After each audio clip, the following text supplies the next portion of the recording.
गया हो गया कोई नहीं थोड़ा सा। हाँ बस बस बस बस बस और थोड़ा सा और थोड़ा सा बस बस बस बस। हेलो हेलो सभी को नमस्कार। Good morning sir. Good morning जी। Very good morning sir. Good morning जी। Good morning. नमस्कार सर। नमस्कार। कैसी हो मोनिका? बढ़िया सर, आप कैसे हैं? ठीक है, आप बताइए। बस सब बढ़िया सर, थैंक यू सर। चलिए मैं आपसे एक विशेष बात करना चाहूंगा, वो बिल्कुल थोड़ा सर। बाद में करूंगा, बाद में। ठीक है, ठीक है यही श्योर सर। लाइव ही करेंगे बात, कोई दिक्कत नहीं है। ठीक है ठीक है। और पक्का सर। हाँ जी हाँ जी, क्या हाल है गोविंदा जी? बिल्कुल बहुत बढ़िया सर। और ठीक है सब? जी सर बिल्कुल बढ़िया सर। आज थैंक यू की सो मच सर।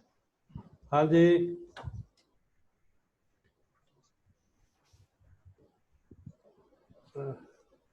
तो आज की क्लास शुरू की जाए फिर।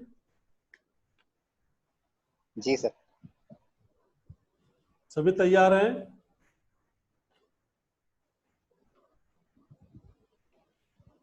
हेलो। Yes sir. ओके जी। जैसा कि पिछली बार बात चल रही थी इस बात के लिए कि हम लोग जो है लाल किताब की जो अपनी एक स्पेशल ग्रामर है उस विषय पर हम लोग बात कर रहे थे। तो उसी कड़ी को मैं आगे बढ़ाते हुए आप सभी को जो है वो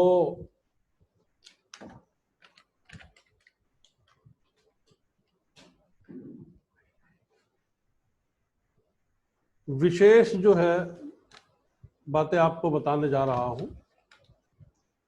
और वो विशेष बातें हैं जैसे कि लाल किताब मानती है कि कायम ग्रह। हाँ जी गणेश जी, ठीक है।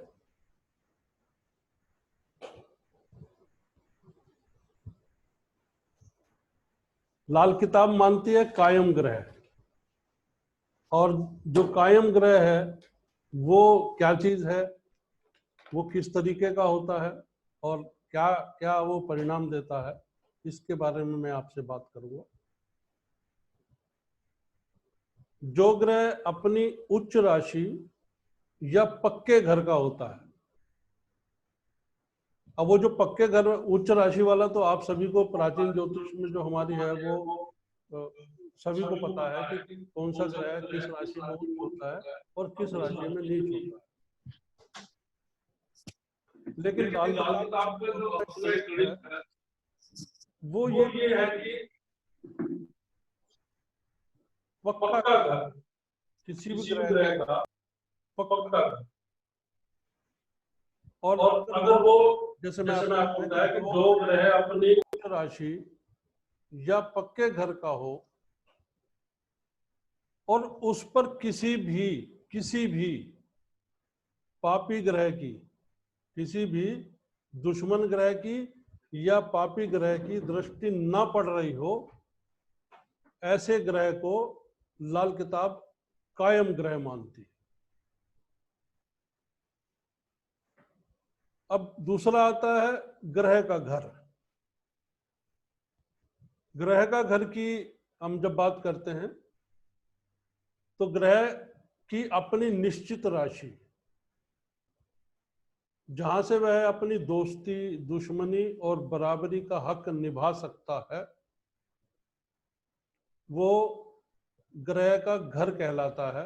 मसलन मीन्स यानी कि या उदाहरण जैसे कि बुध जो है वो खाना नंबर 3 और 6, तो वो अपनी निश्चित राशि में अगर वो बैठा है बुध खाना नंबर 3 या 6 में, तो वो निश्चित राशि में गिना जाएगा। ऐसे ही जो घर का ग्रह है उसकी भी व्याख्या एक थोड़ी मैं आपको बता देना चाहता हूं कि ग्रह का जो पक्का घर का ग्रह, उसको समझ लीजिए थोड़ा। ग्रह का पक्का घर जहां से वह दोस्ती, दुश्मनी और बराबरी का व्यवहार कर सकता हो। मैं रिपीट करूंगा इस बात को कि ग्रह का पक्का घर जहां से वह दोस्ती, दुश्मनी और बराबरी का व्यवहार कर सके, जैसे कि सूर्य खाना नंबर 1 का पक्का घर है वो, और बुध खाना नंबर 7 का पक्का घर है। हम लोग अभी तक प्राचीन ज्योतिष में यही पढ़ते आए हैं ना कि भाई बुध तीसरे और छठे घर का मालिक होता है। तो लेकिन लाल किताब का थोड़ा मैंने बताया कि गणित अपना अलग है, और जब आप इससे प्रिडिक्शन करते हैं या इससे जब आप फलित करते हैं किसी भी कुंडली का, तो आप ये देखिएगा कि बड़ा सटीक रिजल्ट आता है उसका, बहुत सटीक रिजल्ट आता है। इसमें एक और नई चीज थोड़ा सा मैं आपको बता दूं कि हमारे यहाँ पर ग्रह को बालिग और नाबालिग यानी वयस्क और अवयस्क, ये इसकी भी संज्ञा दी गई है, वो भी मैं आपको बताने जा रहा हूं। हमारे यहाँ पर नाबालिग ग्रह जो है वो किस तरीके से हमें पता लगता है कि कुंडली के खाना नंबर 1, 4, 7, 10 यदि खाली हो, कुंडली में यदि खाना नंबर 1, 4, 7 और 10 खाली हो, या उसमें यानी केंद्र में कोई पापी ग्रह बैठे हो, या अकेला बुध बैठा हो केंद्र में 1, 4, 7, 10 में, तो भी हम उस कुंडली को नाबालिग कुंडली ही मानते हैं। अब उसका एक अलग गणित है, वो मैं शायद आपको अगली क्लास में बताऊंगा कि वो जो नाबालिग ग्रह जो हैं वो किस उम्र में जाकर अगर उस किस ग्रह की महादशा उसको लग जाए तब वो काम करेगा, या उसके वर्षफल के अंदर उस वो ग्रह है वो अपने पक्के घर में आ जाए या उच्च स्थिति में आ जाए, तब हम जो है तब वो वहां से कुंडली जागना शुरू होती है। तो ये है व्याख्या हमारे यहाँ पर कि केंद्र अगर खाली है और केंद्र में यदि दुश्मन ग्रह बैठे हैं, सॉरी पापी ग्रह, या अकेला बुध बैठा है, तो वो नाबालिग ग्रह की होगी। ऐसा जातक जो है वो मतलब बिना दूसरों के सहारे के चल ही नहीं पाएगा, और उसको हर टाइम जैसे मम्मी पापा की उंगली पकड़कर छोटा बच्चा चलता है ना, उसी प्रकार से उसको चलना पड़ेगा। बालिग ग्रह जो है, अब नाबालिग की बात हो चुकी तो बालिग ग्रह की हम बात करते हैं। तो बालिग ग्रह जो है वो कुंडली के खाना नंबर 1, 5 और 9 में यदि सूर्य हो, या केंद्र में कोई पुरुष ग्रह या स्त्री ग्रह बैठा हो, तो वह कुंडली बालिग ग्रहों की मानी जाती है। इसको फिर समझ लीजिएगा थोड़ा सा कि कुंडली के खाना नंबर 1, 5 और 9 में यदि सूर्य बैठे हो, या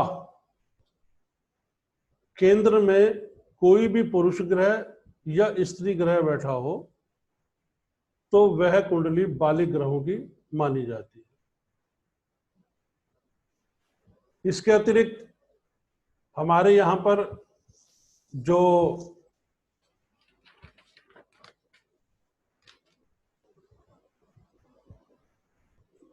राशि का पक्का घर, ग्रह का पक्का घर, किस्मत को जगाने वाला ग्रह, या ग्रह फल का ग्रह और राशि फल का ग्रह, इसके विषय में मैं बात करूं तो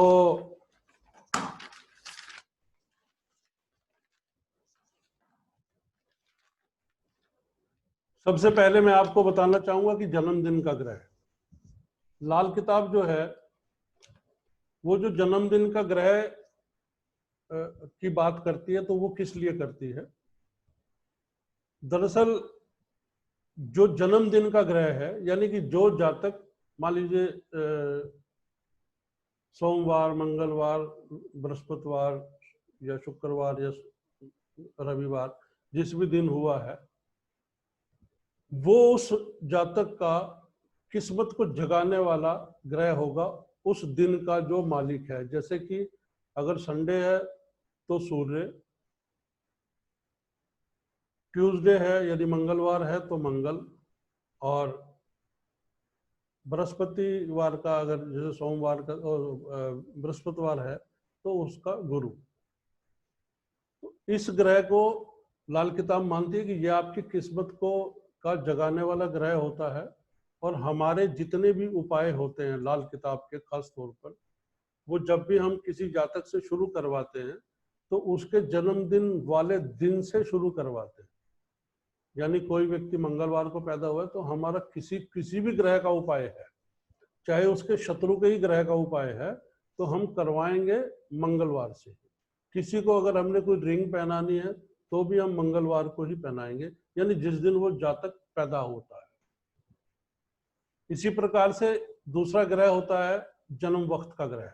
जन्म वक्त का ग्रह की कैलकुलेशन जो है वो हम महादशा में देखते हैं कि जिस समय हम, मान लो मैंने अभी पिछले एपिसोड में भी बताया था आपको कि अगर सुबह 8 बजे तक कोई जातक पैदा होता है तो बृहस्पति का समय होता है, और उसके बाद जब 10 बजे तक सूर्य का। तो मान लीजिए कि जातक पैदा होता है सोमवार को और सुबह 7:40 पर, तो जो दिन का ग्रह होगा वो तो होगा चंद्रमा, और जो जन्म वक्त का ग्रह होगा यानी जहां से वो महादशा हम चलेगी वो बृहस्पति की होगी। और बृहस्पति का ग्रह जो है उसका आपके जीवन पर क्या प्रभाव पड़ना है, वो प्लस पड़ना है या माइनस में जाना है, वो आपको अच्छा परिणाम देंगे या बुरा परिणाम देंगे, ये डिपेंड होगा आपकी कुंडली पर।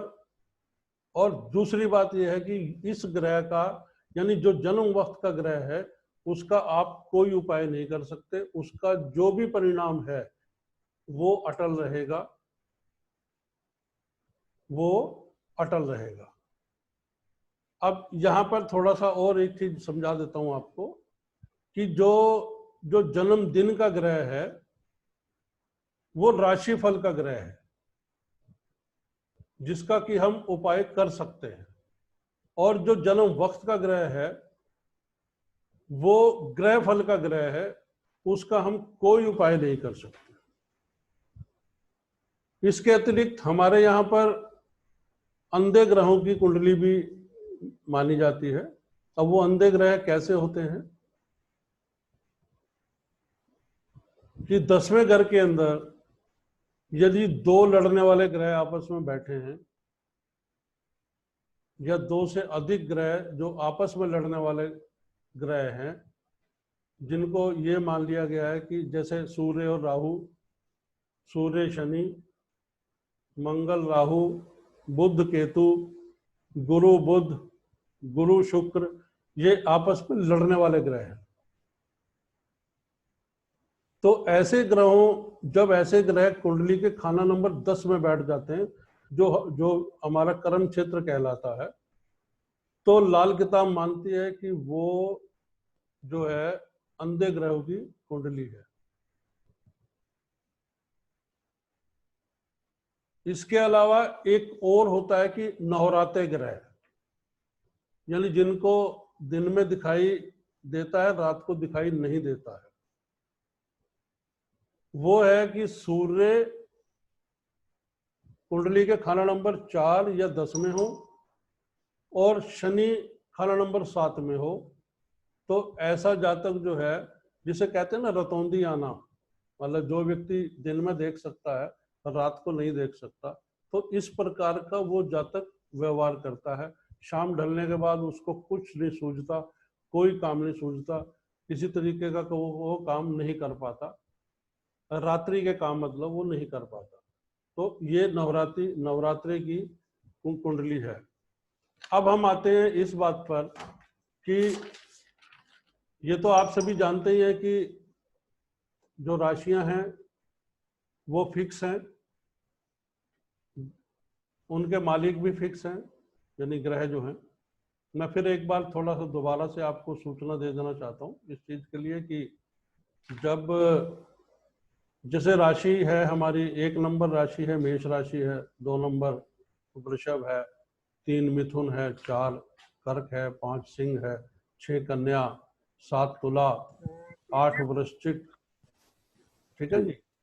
इसी प्रकार से 9 धनु, 10 मकर और 11 कुंभ और अंत में 12 मीन। अब इनके मालिक ग्रह भी आप सभी को पता है, लेकिन मैं एक बार फिर भी रिपीट कर देना चाहता हूं कि जो मेष राशि है उसका मालिक मंगल है, जो वृषभ राशि है जिसे वृष भी कह देते हैं वो शुक्र है, और मिथुन का मालिक बुध है, कर्क का चंद्रमा, सिंह का सूर्य, कन्या का बुध, तुला का शुक्र, वृश्चिक का मंगल, धनु का गुरु, मकर का शनि, कुंभ का शनि और मीन का गुरु। अब कौन सा ग्रह किस राशि में उच्च है वो भी मैं आपको बता देता हूँ। बहुत से हमारे लगभग मेरे हिसाब से सभी ज्योतिष के जानकार हैं जो कम से कम बेसिक तो जानते ही हैं और भी अच्छे से तरीके से जानते होंगे। तो फिर भी कुछ मेरे हो सकता है कुछ नए साथी हों तो उनकी नॉलेज के लिए थोड़ा बता देता हूँ कि जो ग्रह उच्च का है वो किस राशि में उच्च का है। तो सूर्य जो है वो 1 नंबर राशि में उच्च है, यानी मेष राशि में, वृष राशि में चंद्रमा और मिथुन राशि में राहु, 4 में गुरु उच्च के हैं, 5वीं राशि में कोई भी ग्रह न उच्च होता है न नीच होता है। 6ठी राशि जो है कन्या, उसके अंदर बुध और राहु दोनों उच्च के होते हैं, और 7वीं राशि जो है उसमें शनि उच्च का होता है। 8वीं राशि में कोई ग्रह उच्च का नहीं होता, और 9वीं राशि में केतु उच्च का होता है, 10वीं में यानी मकर राशि में मंगल, 11वीं राशि में कोई ग्रह उच्च का नहीं होता, और 12वीं राशि में शुक्र और केतु दोनों उच्च के होते हैं। हम नीच ग्रह की भी बात कर लेते हैं। जो नीच ग्रह है वो किस राशि में, कौन सा ग्रह नीच होता है। 1 नंबर राशि यानी मेष राशि में जो है वो शनि नीच होते हैं। दूसरी राशि में कोई ग्रह नीच नहीं होता।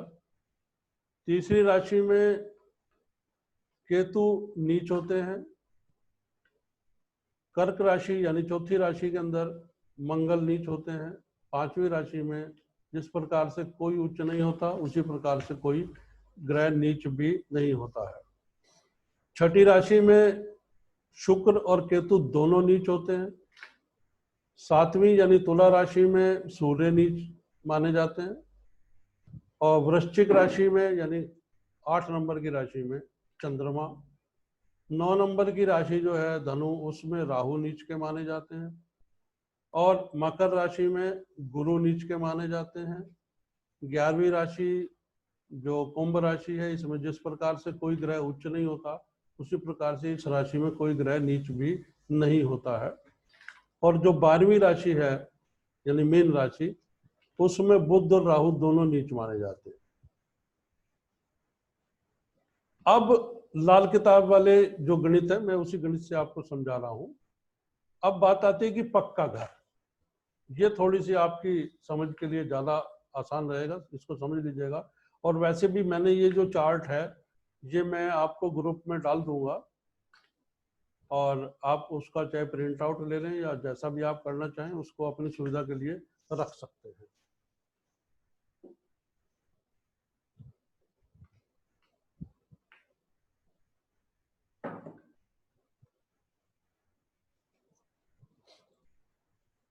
पक्के घर की बात चल रही है तो खाना नंबर 1 जो है वो सूर्य का पक्का घर है लाल किताब के मुताबिक। खाना नंबर 2, 5,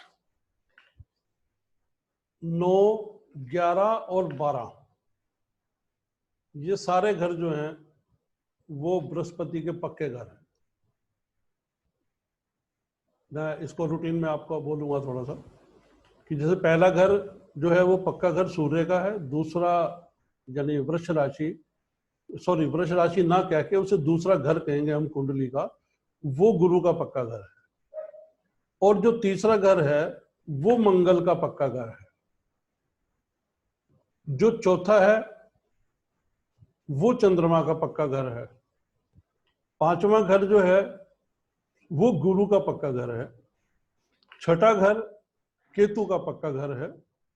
सातवां घर जो है वो शुक्र और बुध दोनों का पक्का घर है।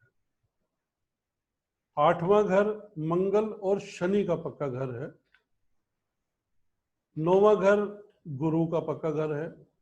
10वां शनि का पक्का घर है। 11वां गुरु का पक्का घर है। और 12वां गुरु और राहु दोनों का पक्का घर है। अब बात आती है कि पक्के घर के बाद कि किस्मत को जगाने वाला जो ग्रह है वो कौन सा है होगा जातक की कुंडली में। तो किस्मत को जगाने वाला जो ग्रह है वो जो पहला घर है उसका मालिक जैसे मंगल है तो मंगल ही उसको जगाएगा। यानी हमने अगर कोई रेमेडी करनी है, कोई उपाय करना है तो वो मंगल का हम लोग करेंगे। इसी प्रकार से खाना नंबर 2 को जगाने वाला जो ग्रह है वो चंद्रमा है। खाना नंबर 3 को जगाने वाला जो ग्रह है वो बुध है। खाना नंबर 4 को जगाने वाला भी चंद्रमा है, जैसे 2 का जिक्र आई। खाना नंबर 4 को जगाने वाला भी जो ग्रह है वो चंद्रमा है। और खाना नंबर 5 को जगाने वाला सूर्य है। खाना नंबर 6 को जगाने वाला राहु है। खाना नंबर 7 को जगाने वाला, किस्मत जगाने वाला शुक्र है। और खाना नंबर 8 को भी जगाने वाला किस्मत का ग्रह चंद्रमा है। और खाना नंबर 9 को जगाने वाला गुरु, खाना नंबर 10 को शनि, फिर खाना नंबर 11 को गुरु और खाना नंबर 12 को केतु। अब यहाँ पर हम थोड़ा सा आपको और बता दें कि जिस ग्रह का आप उपाय कर सकते हैं और जिस ग्रह का आप उपाय नहीं कर सकते, अगर वो उस घर में बैठा है, वो चाहे जन्म पत्रिका में बैठा है, चाहे वो गोचर में बैठा है, चाहे वो आपके वर्षफल में बैठा हुआ है, तो अब वो उसकी बारी आती है। उसे हम कहते हैं ग्रह फल का ग्रह, जिसका फल अटल है, उसको आप बदल नहीं सकते, उसकी आप कोई रेमेडी नहीं कर सकते। तो वो है खाना नंबर 1 में जो ग्रह फल की बात मैं कर रहा हूं, जिसका कि हम लोग रेमेडी यानी उपाय नहीं कर सकते, वो है खाना नंबर 1 में मंगल अगर विराजमान है तो वो स्थायी हैं, वो कहीं भी वो उनका आप कोई उपाय नहीं कर सकते। उनका जो भी आपको परिणाम है जातक को मिलना है वो फिक्स है, वो उसमें प्लस माइनस हम अपनी तरफ से कुछ नहीं कर सकते। हाँ, उसमें एक शख्सियत कर सकती है जो बहुत पहुंची हुई ताकत हो, बहुत पहुंचे हुए जिसे हम सिद्ध कहते हैं, कोई फकीर या कोई गुरु, वो कुछ बता दे और वैसा अगर आप कर ले और रेख में मेख लग जाए, तब आप ये मानकर चलिएगा कि उसका उपाय हो सकता है, अदरवाइज नहीं हो सकता। लाल किताब की ये स्पष्ट शब्द है। उन्होंने एक एग्जाम्पल दिया है, जैसे कि बाबर और हुमायूं का। हुमायूं जब बीमार हो गए थे तो बाबर ने उनके किसी ने कहा था, किसी फकीर ने, कि भाई तुम्हारी जान जोखिम में जा सकती है, तो लेकिन उसमें यह है कि आप अपने बच्चे को बचा सकते हो, क्योंकि इस बच्चे की उम्र जो है कोई बहुत ज़्यादा नहीं है। तब बाबर ने उनको उनके चक्कर लगाए थे और कुछ जो भी उन्होंने उनको मंत्र वगैरह बताए थे उसको पढ़कर, या जो भी क्रिया उन्होंने बताई थी वो कर कर फिर हुमायूं ठीक हो गया था, बाबर बीमार हो गए थे और उसी बीमारी में बाबर चल बसा था। तो खैर ये एक एग्जाम्पल उन्होंने दिया है उसमें। तो जैसा कि मैंने बताया कि खाना नंबर 1 में जो ग्रह फल का ग्रह है वो है मंगल। खाना नंबर 2 में है राहु और केतु दोनों, इनके रिजल्ट फिक्स हैं और उनको आप बदल नहीं सकते। खाना नंबर 3 में है शनि, इसका रिजल्ट जो है वो फिक्स है, इसे हम बदल नहीं सकते। खाना नंबर 4 में है चंद्रमा। खाना नंबर 5 में गुरु और सूर्य, और खाना नंबर 6 में जो है वो बुध और केतु। खाना नंबर 7 में शुक्र। खाना नंबर 8 में मंगल। खाना नंबर 9 में गुरु। खाना नंबर 10 में शनि। खाना नंबर 11 में गुरु और खाना नंबर 12 में राहु। तो ये ग्रह फल के ग्रह हैं। ये हमारी लाल किताब जो है उसके अपने अलग नियम कायदे हैं और उसी हिसाब से हम लोग प्रेडिक्शन भी करते हैं, रेमेडी भी कराते हैं और जो भी कोई हल है वो बता सकते हैं। इसके बाद आता है जिस ग्रह के हम उपाय कर सकते हैं और उस घर में वो अगर वो ग्रह आया हुआ है और वो तकलीफ दे रहा है तो उसे हम राशि फल का ग्रह बोलते हैं। यानी वो जो जो शक के दायरे में है, वो शक्की है, तो उस शक को मिटाने के लिए उसका उपाय हम कर सकते हैं। और राशि उसको बोलते हैं हम लोग राशि फल का ग्रह। तो जो राशि फल का ग्रह है वो खाना नंबर 1 में राहु है, जिसका हम बहुत अच्छे तरीके से इलाज कर सकते हैं, उपाय कर सकते हैं। खाना नंबर 2 में कोई भी ग्रह राशि फल का नहीं है, सभी ग्रह जो है वो ग्रह फल के गिने जाते हैं। खाना नंबर 3 में ऊपर जैसे मैं आपको बताया था कि वो ग्रह फल का जो ग्रह है वो शनि है, लेकिन यहाँ पर थोड़ी छूट दी है, और सिर्फ इसलिए कि अगर व्यक्ति दौलत कमाना चाहता है, व्यक्ति जिसका कि शनि खाना नंबर 3 में बैठा हुआ है, जो ग्रह फल का भी है और राशि फल का भी है, लेकिन वो राशि फल का उपाय सिर्फ एक चीज के लिए हो सकता है और वो है धन के लिए। यानी धन दौलत कमाने के लिए अगर किसी व्यक्ति को चाहिए तो अगर वो शनि खाना नंबर 3 में है तो आप उसका उपाय कर सकते हैं, वो राशि फल का भी गिना जाता है।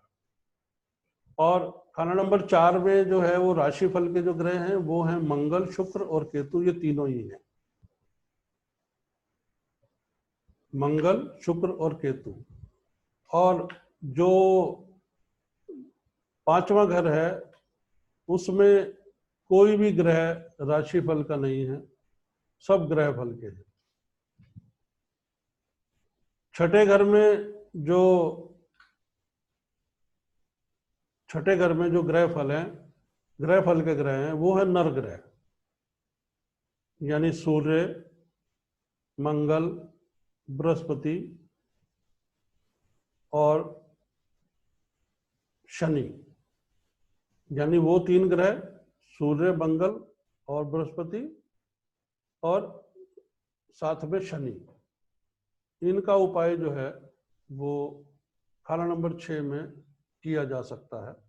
खाना नंबर 7 में सूर्य, गुरु और राहु, इन तीनों का उपाय किया जा सकता है। और खाना नंबर 8 में कोई भी ग्रह जो है वो राशि फल का नहीं है। खाना नंबर 9 में शनि जो है वो राशि फल के हैं, उनका उपाय किया जा सकता है। खाना नंबर 10 में बुध और केतु दोनों ग्रह राशि फल के हैं, इनका भी उपाय किया जा सकता है। खाना नंबर 11 में कोई भी ग्रह राशिफल का नहीं है जिसका कि उपाय किया जा सके। और खाना नंबर 12 में बुध जो है यहाँ राशिफल के हैं और उनका उपाय किया जा सकता है।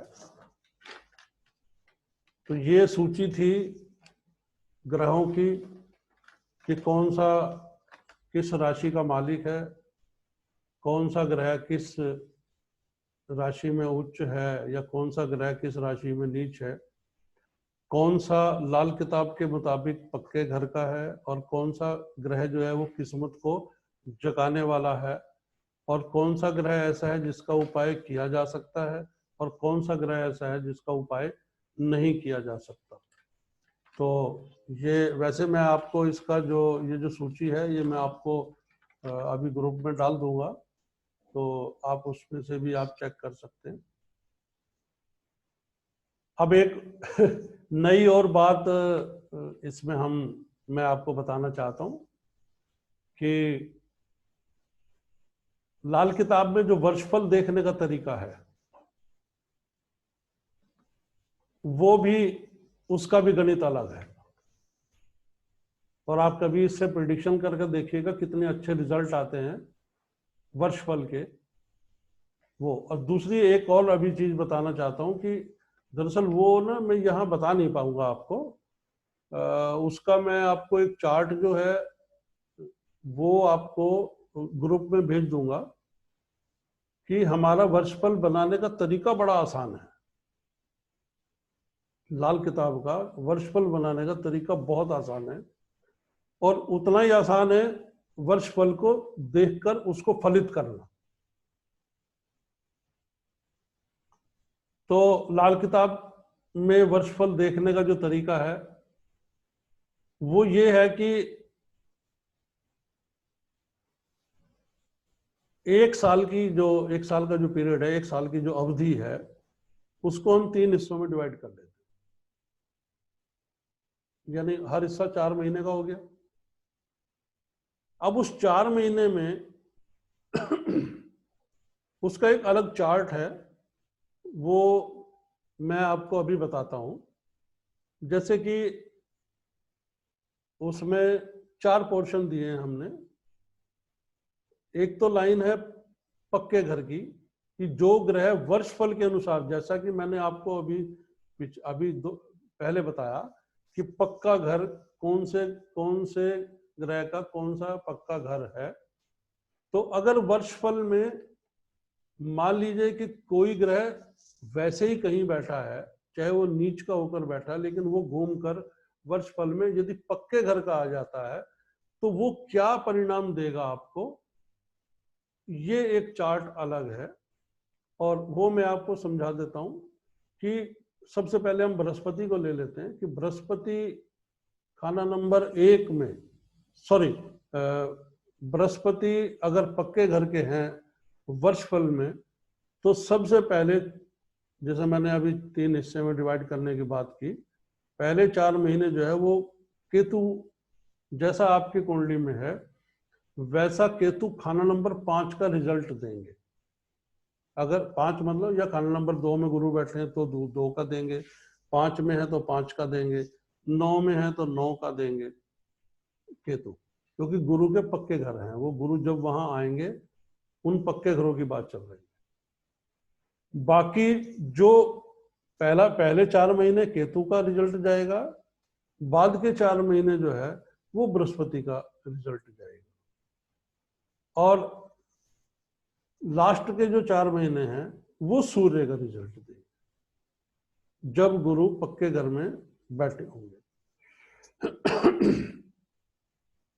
इसी प्रकार से जो अन्य ग्रह हैं, जैसे सूर्य मान लीजिए अपने पक्के घर में आ जाते हैं, लगन में आ जाते हैं, तो स्टार्टिंग के जो 4 महीने हैं वो सूर्य ही रिजल्ट देंगे अपना। उसके बाद चंद्रमा का प्रभाव रहेगा और लास्ट में मंगल का प्रभाव रहेगा। अब यदि चंद्रमा अपने पक्के घर में आ जाते हैं तो चंद्रमा का जो पक्का घर है वो खाना नंबर 4 है। अगर चंद्रमा घूमकर वर्षफल में चौथे घर में आ जाते हैं तो सबसे पहले वो उस घर में बृहस्पति का परिणाम देंगे, बाद में वो बाद के जो जो सेकंड पीरियड है उसका उसमें सूर्य का देंगे, और लास्ट में ये खुद स्वयं अपना देंगे, यानी चंद्रमा खुद अपना रिजल्ट देंगे। इसी प्रकार से शुक्र जो हैं अगर पक्के घर के बैठ जाते हैं आकर, यानी खाना नंबर 7 के अंदर, तो वो सबसे पहले जो है वो मंगल का रिजल्ट देंगे, और बीच की अवधि जो है वो फिर शुक्र अपना स्वयं का रिजल्ट देंगे, और अंत में जो 4 महीने हैं वो बुध अपना परिणाम देंगे। और जैसे कि मंगल आ जाते हैं, मान लीजिए मंगल पहले घर में,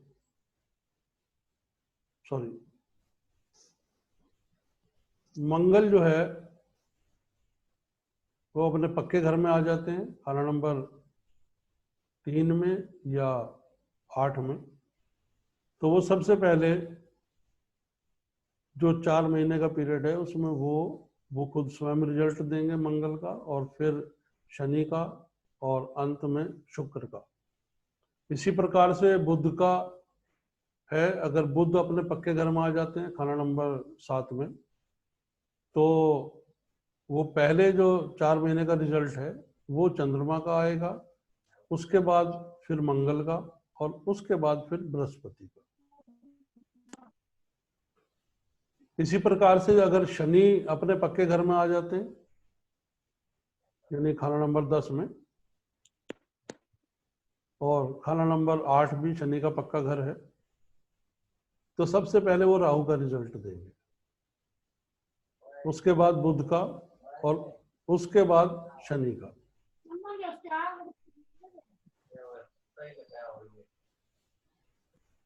इसी प्रकार से राहु यदि अपने पक्के घर में आ जाते हैं, यानी खाना नंबर 6 के अंदर, खाना नंबर 3 के अंदर, तो शुरू में वो मंगल का रिजल्ट देंगे, बाद के जो बीच वाले जो 4 महीने हैं फिर उस समय केतु का, और अंत में राहु स्वयं अपना रिजल्ट देंगे। इसी प्रकार से अगर केतु अपने पक्के घर में आ जाते हैं तो शनि उनका पहला चरण होगा, मतलब पहले 4 महीने में शनि का रिजल्ट देंगे, बाद के 4 महीने राहु, और अंत में केतु। तो ये है हमारी लाल किताब की जो ग्रहों को किस तरीके से हम लोग जांचते हैं, क्या उनको एक पद दिया हुआ है, और किस तरीके से हम जो है उनको फलित करते हैं, और लाल किताब का अपना एक अलग गणित है जैसा मैंने आपको बताया। तो ओपन करो, अब सवाल किए जाएंगे। अब मैं चाहता हूं कि कोई भी जो मित्र है यहाँ पर, और कोई भी वो सवाल करना चाहते हैं तो वो मुझे पूछ सकते हैं, क्योंकि आज 42-45 मिनट में ही ले गया। हेलो गुरुजी। हाँ जी गणेश जी।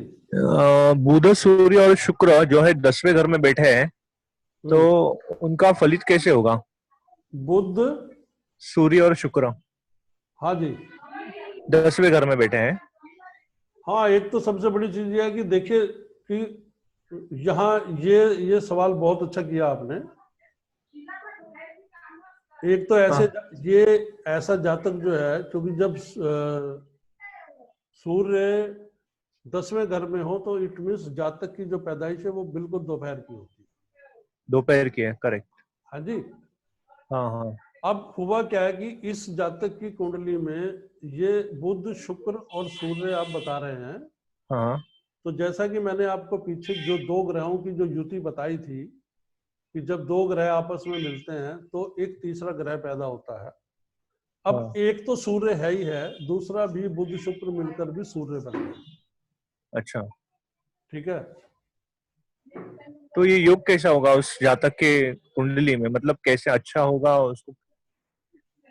नहीं नहीं, इससे इससे एक चीज दिखती है जो लाल किताब हमारी कहती है। अभी उस दिन हमारे जो पिछली जो क्लास थी ना 7 तारीख की, उसमें एक इधर नंगल डैम से एक बलवान जी थे, उन्होंने यही सवाल किया था कि भाई बुध शुक्र की अगर सूर्य बुध शुक्र की यदि युति हो तो भाई जातक का क्या होता है। ठीक है, तो ये तो मैंने उनको समझा दिया था कि किस तरीके से, आपने भी सुना था उसको अच्छे से, कि उसका क्या परिणाम होता है।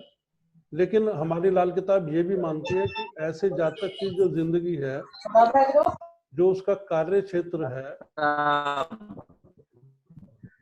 हेलो हेलो हेलो, ये कोई तो आवाज आजू बाजू से आ रही है। कोई नहीं, किसका वॉइस चल रहा है? कोई नहीं। बुध जो सूर्य बुध शुक्र है, जब किसी भी जातक की कुंडली में मैंने उस दिन पे बताया था, जब ये योग बनता है। सर सुनाई नहीं दे रहा, थोड़ी सी आवाज तेज कीजिए ना। सर मेरी तो आवाज बहुत तेज है।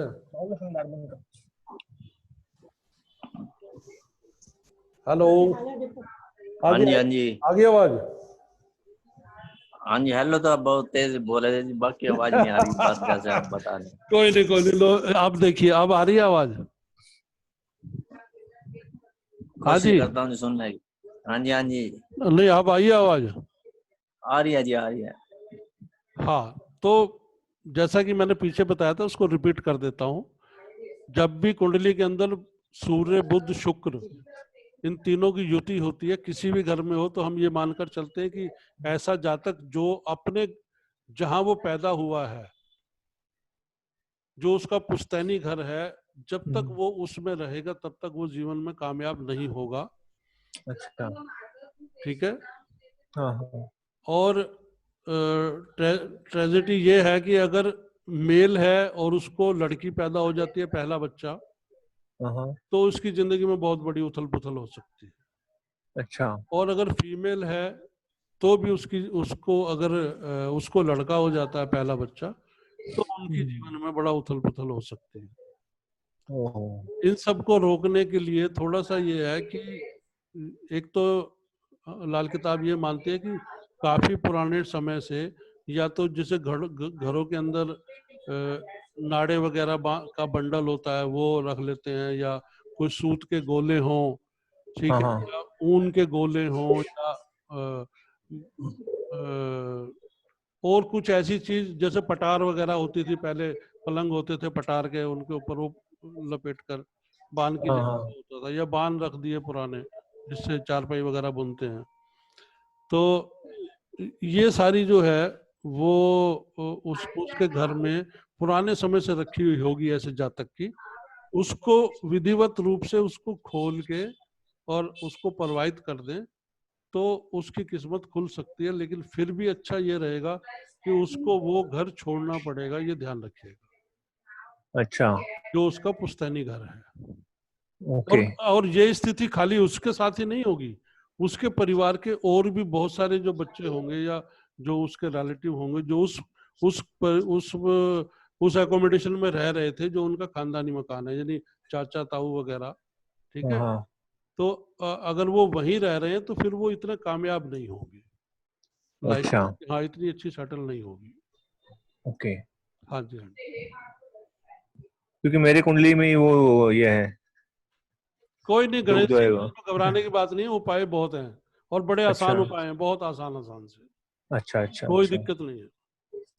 मैं आज लेके ही बैठा हूँ सब कैलकुलेशन करके। कोई नहीं। और कोई मित्र? दिनेश जी आप कैसे हैं? सर मुझे एक क्वेश्चन पूछना था। हाँ जी बताइए। अच्छा, मुझे एक चीज पूछनी है पहले कि वैदिक एस्ट्रोलॉजी में और आपका ये लाल किताब में मेजर डिफरेंसेस क्या आते हैं प्रेडिक्शन में? मेजर डिफरेंसेस ये हैं जी कि हमारी जो मैंने पिछली बार भी बताया है और अभी भी आज भी उसी बात पर चर्चा हुई है। पिछली बार एक्चुअली मैं अटेंड भी नहीं कर पाई थी। कोई बात नहीं है, मैं इसको रिपीट किया है थोड़ा सा। हमारी जो ग्रामर है वो बिल्कुल अलग है। ओके। हाँ, जैसा मैंने आपको समझाया अभी कि भी कायम ग्रह या घर का ग्रह या ग्रह का घर, ठीक है, बालिक ग्रह, नाबालिग ग्रह और पक्के घर का ग्रह, किस्मत को जगाने वाला ग्रह, ये सारी चीजें मैंने बताई है। तो ये हमारे प्राचीन ज्योतिष में नहीं मिलती है। ठीक है, प्राचीन ज्योतिष में जितने भी वो योगों पर आधारित है, या जो कॉम्बिनेशंस हैं ग्रहों के, उनसे जो योग बनते हैं, ठीक है, जैसे बुधादित्य योग है, या शश योग है, या लक्ष्मीपति योग है, ठीक है, इसी तरीके से वो लगभग 3000 के आसपास युतियों के जो योग बनाए गए हैं, उन पर आधारित प्रिडिक्शन होती है। हमारा ऐसा नहीं है लाल किताब का, हमारा तो टोटल ग्रामर ही अलग है।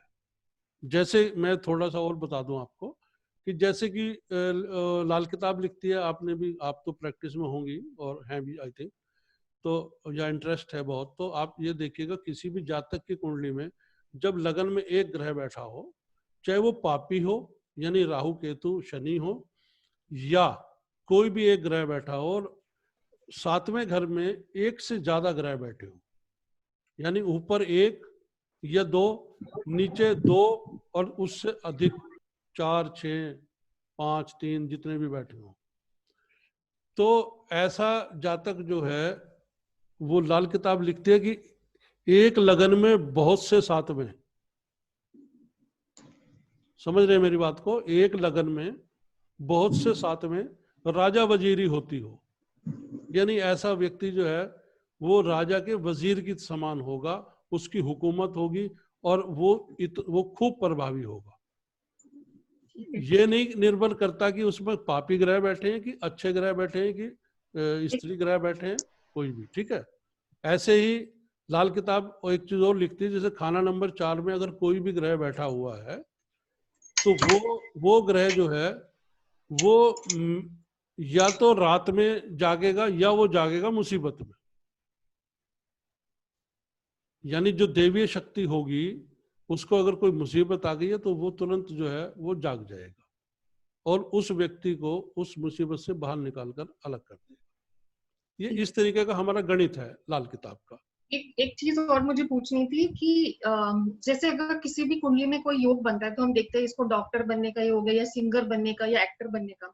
हाँ जी, हाँ जी। अब हम ये तो देख लेते हैं कि ये एक्टर बनेगा, पर ये कितना बड़ा एक्टर बनेगा या कितना बड़ा सिंगर बनेगा, हम वो कैसे प्रेडिक्ट करें? क्योंकि एक्यूरेसी यहाँ पर सबसे ज्यादा जो प्रॉब्लम, मैंने थोड़ा बहुत मैं प्रैक्टिस करती हूँ और मेरे फ्रेंड सर्कल में भी काफी लोग हैं जो करते हैं, ये तो पता चल जाता है कि अच्छा इसको गवर्नमेंट जॉब मिलेगी, एडमिनिस्ट्रेटिव जॉब में जाएगा या डॉक्टर बनेगा, पर ये कितना बड़ा डॉक्टर बनेगा, कितना बड़ा सिंगर बनेगा, कितना बड़ा वो ये सीए बनेगा कि ये वित्त मंत्री बनेगा, हम उसको प्रेडिक्ट कैसे कर सकते हैं? हाँ, अब बात वही आती है। आप बहुत अच्छा क्वेश्चन किया आपने।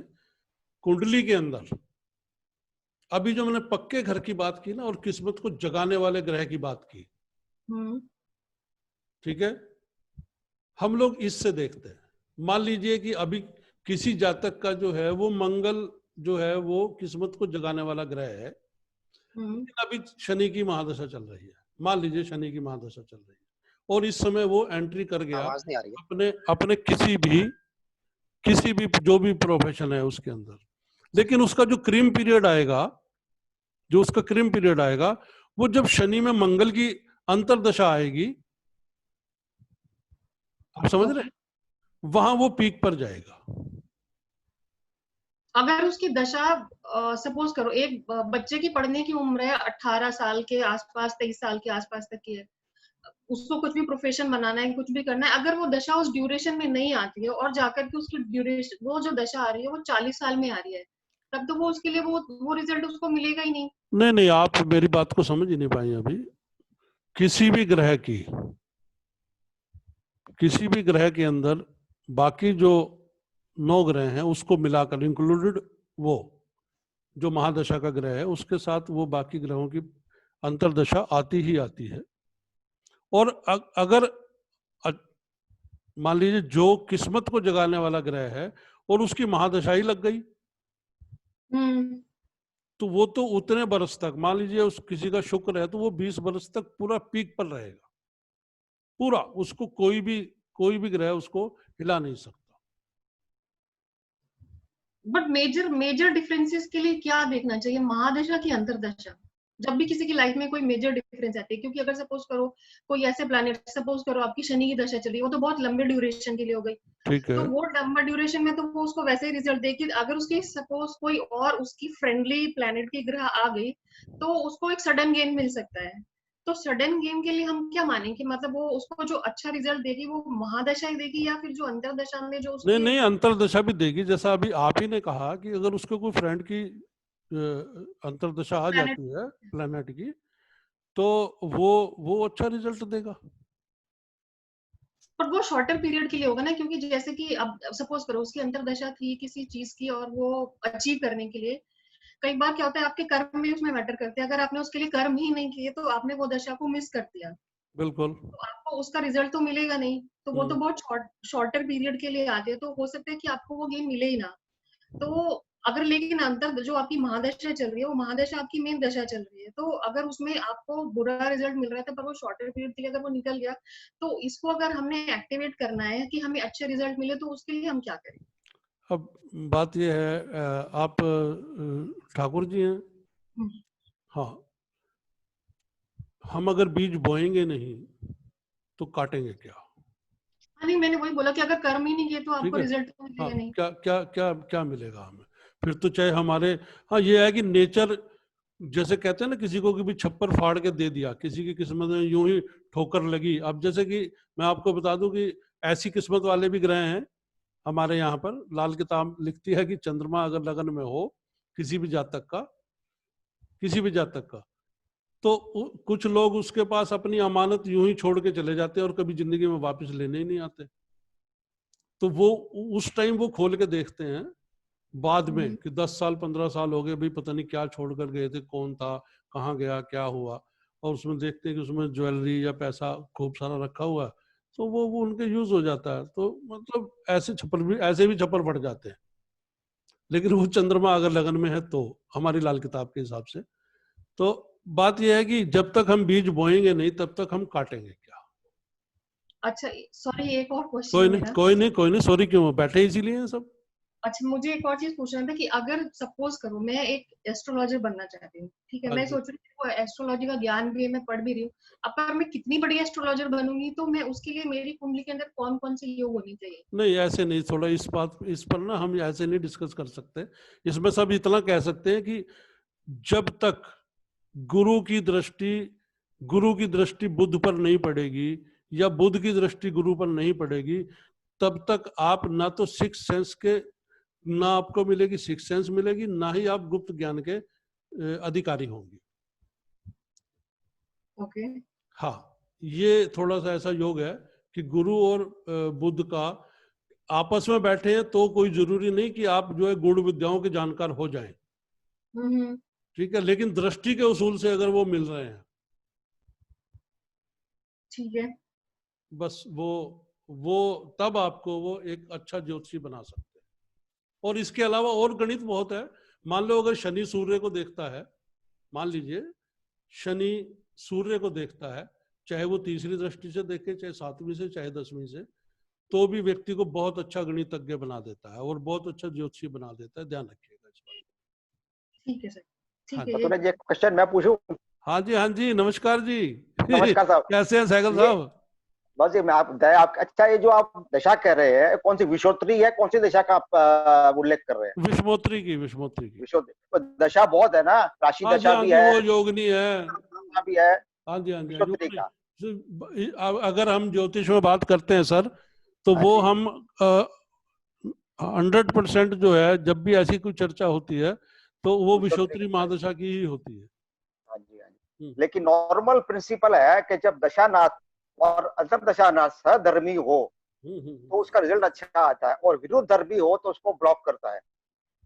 ये और प्रिंसिपल है। और ये क्या ना, सिम सिम सिम पता नहीं क्या लिखा है, ठाकुर जी अभी बात चल रही थी आपसे, सिमी हाँ जी, ठाकुर। हाँ जी, हाँ जी। वो अभी पिछले एपिसोड में ना, अभी हमारे पिछली क्लास में उपेंद्र जी ने ये एक बहुत अच्छी बात बताई थी कि कोई भी व्यक्ति तब एंट्री करेगा ज्योतिष के अंदर जब अष्टम भाव का जो ग्रह है वो एक्टिव होगा। वो जो राशि वहां 8वें घर में बैठी होगी, अष्टम में, ठीक है। हाँ, ये इनका गणित बहुत बहुत सॉलिड गणित है। ये आप थोड़ा चेक सा करके दीजिए मैं आप। थोड़ा सा बोलूंगा। हाँ जी सर। ये होता है जो 8वें भाव में बैठा ग्रह हो, अष्टमेश हो या अष्टमेश के साथ कनेक्टेड ग्रह हो, युति में हो या दृष्टि में हो, उन ग्रहों की दशा अंतर्दशा तभी आदमी को ज्योतिष में इंटरेस्ट आता है। ये मैंने बहुत सी कुंडलियों में देखा है। बहुत अच्छी। नहीं, मैंने भी चेक किया सर, मेरी भी वही दशा थी। लेकिन ऐसे इंटरेस्ट क्यों आ गया फिर? हाँ जी। मेरे कुंडली में तो ऐसी कोई दशा नहीं चल रही है, मैंने देखी हुई है। नहीं, अभी आपको कब से इंटरेस्ट हुआ इसमें? 5-6 साल से। 5-6 साल से। तो 5-6 साल पहले से क्या चल रहा है वो देखिए। 5-6 साल से मेरी तो शनि की दशा चल रही है। शनि दशा चल रही है। और शनि आपके 8वें घर में कौन सी राशि है? मार्स। मंगल है। हाँ, तो जब अभी शनि में क्या चल रहा है? अभी मैंने काफी दिनों से चेक नहीं किया था, मुझे चेक करना पड़ेगा। कोई नहीं, उसको बाद में करेंगे। अभी मैं इनको, हाँ जी, इनको बोलिए कि जो शनि की दशा चली, शनि की दृष्टि 8th हाउस पे है या 8th लॉर्ड पे है या 8th हाउस लॉर्ड की दृष्टि शनि पे है, कहीं ना कहीं कनेक्शन होगा।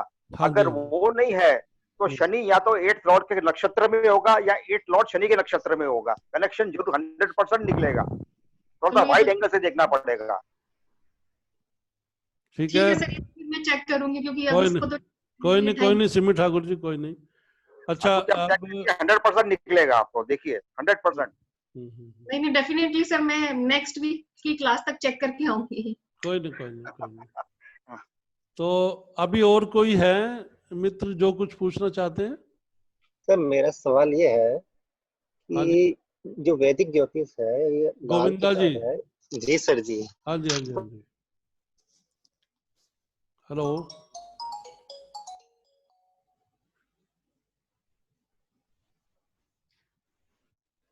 हाँ सिकंदर, नमस्कार भाई।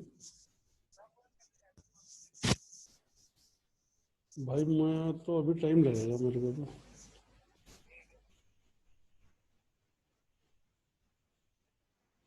कॉन्ट्रडिक्शन हो सकता है। हाँ जी। नहीं, एक मिनट आपकी ना, सॉरी, मैं आवाज सुन नहीं पाया। जी सर, मैं एक बार वापस सवाल मेरा रिपीट कर देता हूँ। हाँ जी। मेरा सवाल ये है कि सर, जैसे हम किसी की भी कुंडली फलित करें या उसको हम देखें, तो वैदिक एस्ट्रोलॉजी में और लाल किताब में या किसी और जरिए से हम उसको फलित करें, तो आपस के अंदर इन सब में अगर कॉन्ट्रडिक्शन बैठता है तो हमको किसको एक्यूरेट मानना चाहिए? कौन से फलित को हम ज्यादा महत्व दें? वैदिक को दें या लाल किताब को दें या किसी और को दें? चलिए, अच्छा सवाल है आपका, ये बहुत अच्छा सवाल है। और सभी मैं समझता हूँ मेरे साथ साथ शायद और भी सभी की नॉलेज बढ़ेगी। बात यह है मित्र कि जो वैदिक ज्योतिष जिसे हम आज कह रहे हैं वो प्राचीन ज्योतिष, मैं उसको प्राचीन ज्योतिष के नाम से बोलता हूँ।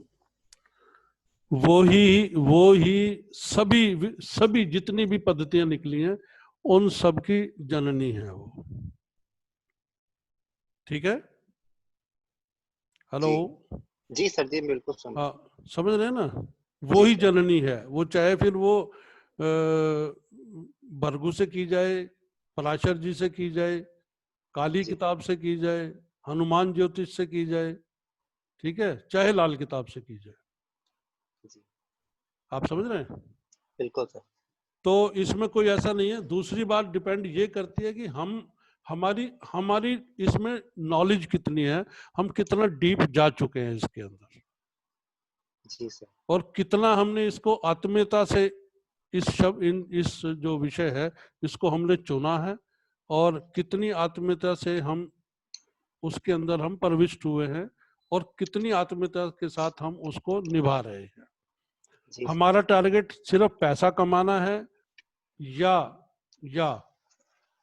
लोगों का भला करना है, इंसानियत का भला करना है। ठीक है? अब जैसे मैं थोड़ा सा बता दूं आपको, उपेंद्र जी हमारे में बहुत ही वरिष्ठ सदस्य हैं, और इन्होंने आज तक ज्योतिष में किसी से एक पैसा नहीं लिया, देख लो आप। बहुत अच्छा। ठीक है? और इतने समर्पित हैं ज्योतिष को। आप सोच नहीं सकते। बाकी तो इनकी बातों से आपको पता लग ही गया होगा, आप सुन रहे जी होगे। जी आपने बिल्कुल सुना है सर, आपने इनकी क्लास भी अटेंड हाँ करी है मैंने। हाँ जी, हाँ जी। अभी एक और मैं आपको बता दूं थोड़ा सा कि कल की जो क्लास है वो सारी की सारी उपेंद्र जी ही लेंगे, और जी आपको जो है वो जो वहाँ अधूरा रह गया था ना, अष्टक वर्ग।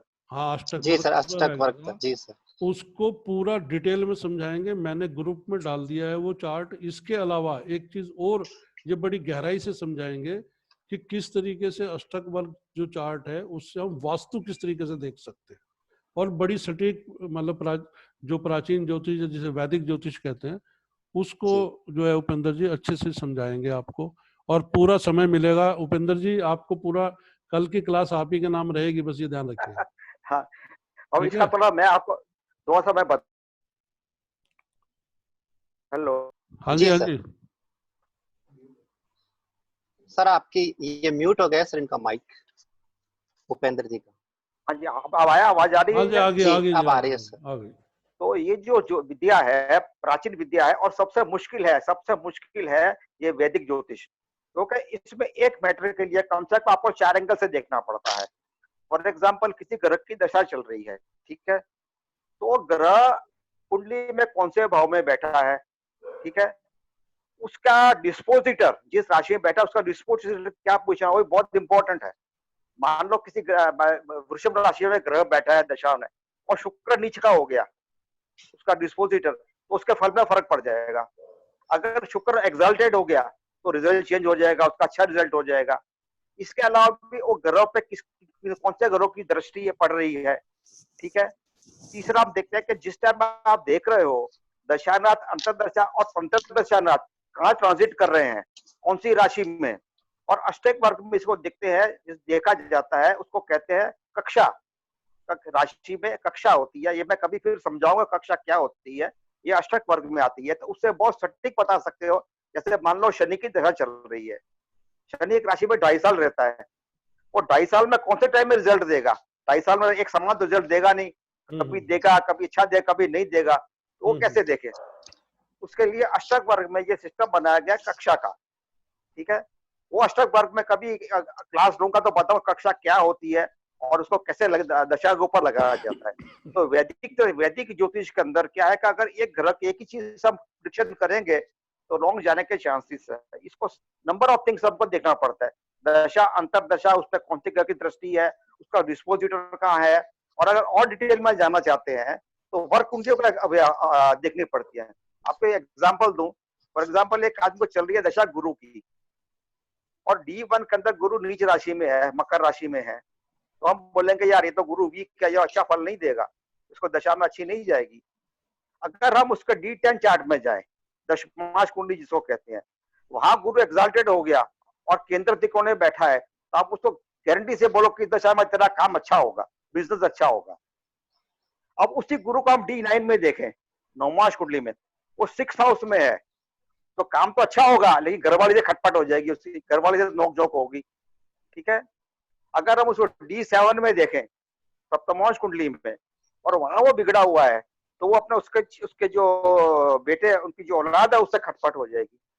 तो मतलब एक ग्रह की दशा के अंदर वो डिफरेंस चल रही है, एक मैटर में अच्छा देगा, एक में खराब देगा, एक में खराब नहीं देगा। उसके देखने के लिए आपको थोड़ा सा अलग डिविजन चार्ट में जाना पड़ेगा, थोड़ा सा ज्यादा लंबा जाना पड़ेगा, तो आप सटीक प्रेडिक्शन कर सकते हो। थोड़ा सा कॉम्प्लिकेटेड लगा होगा आपको, लेकिन वैदिक ज्योतिष में ऐसा ही होता है सर, थोड़ा नहीं सा। नहीं, ठीक है जी, अच्छा है। पद्धति तो कोई भी हो वो सारी ठीक है, क्योंकि सबका काम यह है कि भविष्य में झांकना और अच्छे से लोगों को जो प्रिडिक्ट करना है ना जी। जी सर, बहुत अच्छा लगा सर आपका हाँ, आंसर, और काफी सारी चीजें क्लियर हो गई sir, thank you so much. बताइए, और भी कोई मित्र हैं जो कुछ पूछना चाहते हैं?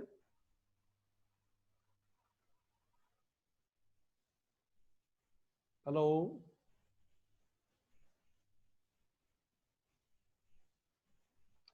आपके क्वेश्चन खत्म हो गए जी। नहीं सर, क्वेश्चन नहीं कारण नहीं, इसका मुझे ये है कि सर, नहीं कारण मैं बताऊं सर, क्यों क्या होता है कि सर हम लोग तो सर सारे स्टार्टर है, मैं तो बिल्कुल अभी अगर कोई और नहीं पूछ रहा है तो क्या मैं पूछ लूं? शायद हाँ मुझे बिल्कुल, अच्छी बात है, क्योंकि कोई भी क्वेश्चन पूछेगा आंसर तो सभी को मिलेगा ही मिलेगा ना, सुनाए। सबकी बिल्कुल नॉलेज सर। बढ़ेगी। मुझे एक चीज पूछना है, अगर किसी के करियर में बहुत ज्यादा अप्स एंड डाउन्स आते हैं हाँ तो जी। उसके लिए कौन कौन से प्लैनेट रिस्पॉन्सिबल होंगे? नहीं नहीं, ये तो हॉरोस्कोप देखने के बाद ही पता लगेगा सिमी जी। ओके। हाँ, कारण ये है कि हम जैसा अभी अभी उपेंद्र जी ने बताया ना कि भाई मान लीजिए कि जो आपका जन्म कुंडली है उसमें गुरु 10th हाउस में बैठे हैं, लेकिन आप जैसे उसमें D10 में जाएंगे या D9 में जाएंगे तो वहां उसके परिणाम बदल जाएंगे। आप समझ रहे हैं? अच्छा। क्योंकि यहाँ तो हमें लग रहा है कि गुरु नीच बैठा हुआ है और ये अच्छा परिणाम नहीं देगा, जैसा कि अभी उपेंद्र जी ने समझाया। अब वो ही जब हम उसके दशमांश कुंडली में देखेंगे या नवमांश में देखेंगे, अगर वो वहाँ अच्छे रिजल्ट दे रहे हैं तो फिर आप कह सकते हैं जैसा अभी उपेंद्र जी ने बताया। तो ये थोड़ा समझने वाली बात है और डिपेंड करता है कि आपके कुंडली के अंदर जो जो ग्रह है जिसकी दशा चल रही है वो जो है, क्या हुआ,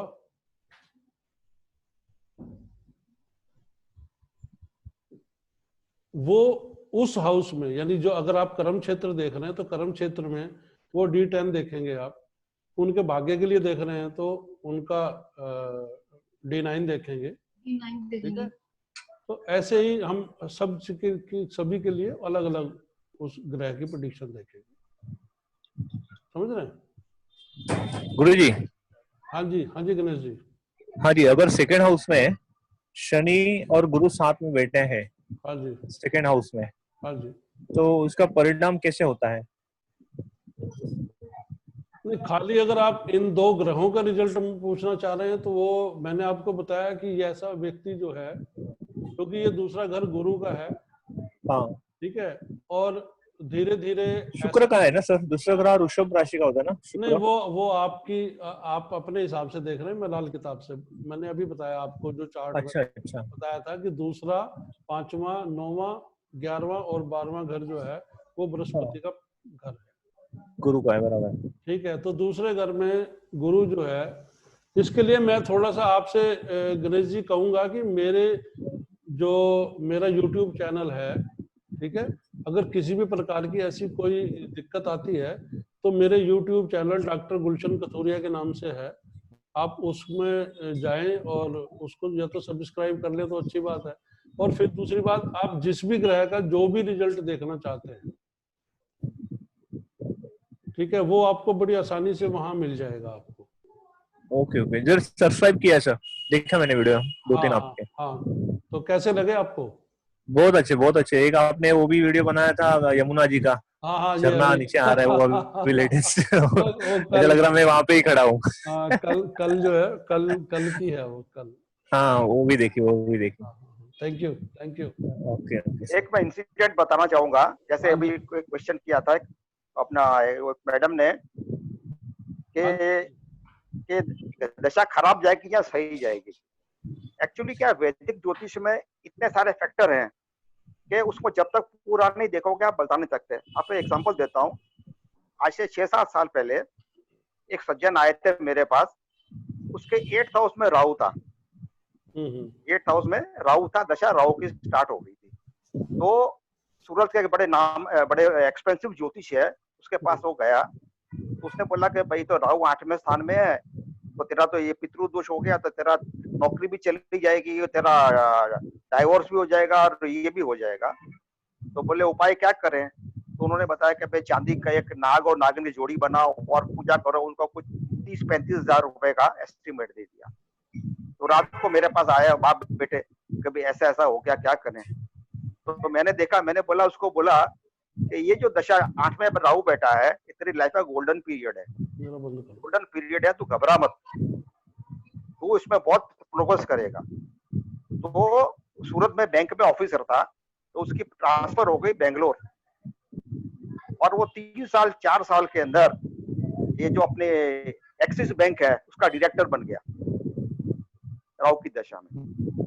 उसके पीछे सिद्धांत क्या था मैं बताता हूँ, क्या कौन सा प्रिंसिपल काम कर रहा वैदिक ज्योतिष में ये जो मैडम सुन रही है, उनको जो वैदिक ज्योतिष की प्रैक्टिस करती है उनको जरा इंटरेस्ट ज्यादा आएगा। एक लेडी सुन रही थी ना अभी, ठाकुर या कौन थी कोई? हाँ जी सर, सुन रही हूँ। तो उसमें बेटा जी क्या, उसमें क्या होता है, एक प्रिंसिपल आपने सुना होगा कि महर्षि पराशर ने प्राचीन शास्त्र में विशिष्ट लग्न का उल्लेख किया है। जैसे होरा लग्न है, घटिका लग्न है, वृंदा लग्न है, श्री लग्न है, इंदु लग्न है। इनका अपना स्पेसिफिक रोल है। अब जो राहु जो था इसकी कुंडली में, जो मैंने प्रिडिक्ट किया, वो होरा लग्न से घटिका लग्न से D1 में, D9 में और D10 में तीनों से कनेक्ट हो रहा था। तो उसने उसका प्रोग्रेस देना ही देना था, भले वो 8th हाउस में बैठा हुआ है। और वो लड़का आज बैंक में डायरेक्टर है, जिसको बोला था कि तू बर्बाद हो जाएगा। तो वैदिक ज्योतिष में ऐसा होता है ना कि आपको बहुत से डीप जाके देखना पड़ता है। अगर एक प्लेनेट देख के हम बताएंगे तो रॉन्ग होने के चांसेस ज्यादा हो जाते हैं, परफेक्टली बता सकते हैं। सर मैं यहाँ थोड़ी सी एक और नॉलेज के लिए बता दूं, जहाँ जितने हमारे मित्र बैठे हैं, ठीक है, जैसे जो आपने बताया ना, ऐसे ही मेरे पास भी एक हॉरोस्कोप आया था। उन्होंने मुझे उनके बेटे का था, और वो चाहते थे कि बेटा जो है वो टेक्निकल इंजीनियर बने। और उन्होंने कहा कि भाई देखो कि ये क्या चीज है, देखो इसका कि कैसे ये होगा, भाई क्या ये इसको ज्वाइन कर पाएगा। तो मैंने देखा कि राहु, जैसे अभी आपने बताया 8th हाउस में, वो 8th हाउस में ही था। और उनको किसी ने डरा दिया था इस बात के लिए कि जब तक तुम राहु का जाप नहीं कराओगे तो ये तुम्हारी जिंदगी को खा जाएगा, कुछ बनने नहीं देगा। लेकिन मैंने जब वो हॉरोस्कोप देखा उस बच्चे का, तो उनका मंगल और शनि, उसकी एक युति बनी हुई थी खाना नंबर 11 के अंदर। तो जब उसको मैंने देखा कि भाई ये तो राहु उच्च का रिजल्ट दे रहा है। मैंने अभी पिछली क्लास में भी बताया था कि जब दो युति की बात की थी ना मैंने, 2 ग्रहों के, तो ये बताया था कि मंगल और शनि जब मिलते हैं तो उच्च राहु जो है वो उच्च स्वभाव हो जाता है। तो वो कभी आपका रिजल्ट बुरा कर ही नहीं सकता। फिर मैंने उनसे कहा कि भाई इसको आप जो है इलेक्ट्रिक, मतलब बिजली से संबंधित काम में डालिए, और क्योंकि राहु बिजली का मालिक है, इसको इलेक्ट्रिक में, इसको जो है वो इलेक्ट्रॉनिक में या इलेक्ट्रिक में आप इनको पढ़ाई कराएं। तो वो आज वो लड़का जो है वो आपके उधर ही है, मेरे ख्याल गुजरात में, और इलेक्ट्रिकल इंजीनियर है, और बहुत अच्छी सैलरी है, और राहु उसका काम कर रहा है। देखो बहुत अच्छा काम कर रहा है। तो ये था थोड़ा सा, इसीलिए मैंने अभी थोड़ी देर पहले जो कहा कि भाई हमने देखना यह है कि हम जो ज्योतिष है उसको किस तरीके से अपना रहे हैं। क्या हमारा मकसद सिर्फ पैसा कमाना है, या लोगों के मन में भय बिठा के पैसा कमाना है? तुलसीदास वाली नीति यहाँ नहीं चलेगी कि बिन भय प्रीत ना होई गोपाला, ठीक है। तो भाई भय मत बनाओ। हाँ, इतना जरूर है अपनी फीस रखो और मन से अच्छा काम करो, और ताकि लोग आपको याद रखें कि भाई अगले को कोई लालच नहीं है, उसको फीस देनी है, भाई फीस देकर आए और छुट्टी। आज पेट मांगता है भाई, पेट मांगता है। अब सारे जो लोग हैं वो हमारे सहगल साहब की तरह तो हो नहीं सकते ना। चलिए एक और बताता हूँ। और मित्र है मेरे पास स्टूडेंट आया था, उसका 10th हाउस में राहु था, और उसकी कुंडली जो थी वो मेडिकल के लिए अच्छी थी। तो बोले क्या मैं कौन सी लाइन में जाऊं? तो मैंने बोला तू ले रेडियोलॉजी। आज वो लड़का अपना चला रहा है, अपना सिटी स्कैन का क्लिनिक चला रहा है और बहुत अच्छे पैसे कमा रहा है। तो राहु अगर जब मेडिकल से कनेक्टेड हो, मेडिकल अगर उसकी कुंडली मेडिकल फील्ड में जाना लिखा हो, और राहु कर्मस्थान से कनेक्टेड हो, तो अगर रेडियोलॉजी में जाए, रेडियोलॉजी जैसे ये होते हैं, सिटी स्कैन है, MRI है, उसके डॉक्टर बने तो उसमें बहुत अच्छा पैसा कमा सकते हैं। इसके अलावा राहु अगर होता है तो राहु सबसे अच्छा प्लैनेट है कैंसर के लिए, ऑन्कोलॉजी। वो स्टूडेंट अगर कैंसर की स्टडी करे तो बहुत से डॉक्टर बन सकते हैं। सर इसमें मैं एक चीज ऐड करना चाहती हूँ, शायद मैं गलत भी हूँ। अगर जैसे आपने बताया कि राहु अगर 10th हाउस में होगा, अगर 10th हाउस में है तो Rahu represent the liquor also. तो अगर वो अपना लिकर का शॉप खोलता है या अपना बार खोलता है या इस तरह की चीजें करता है तो क्या वो उसके लिए सही नहीं होगा?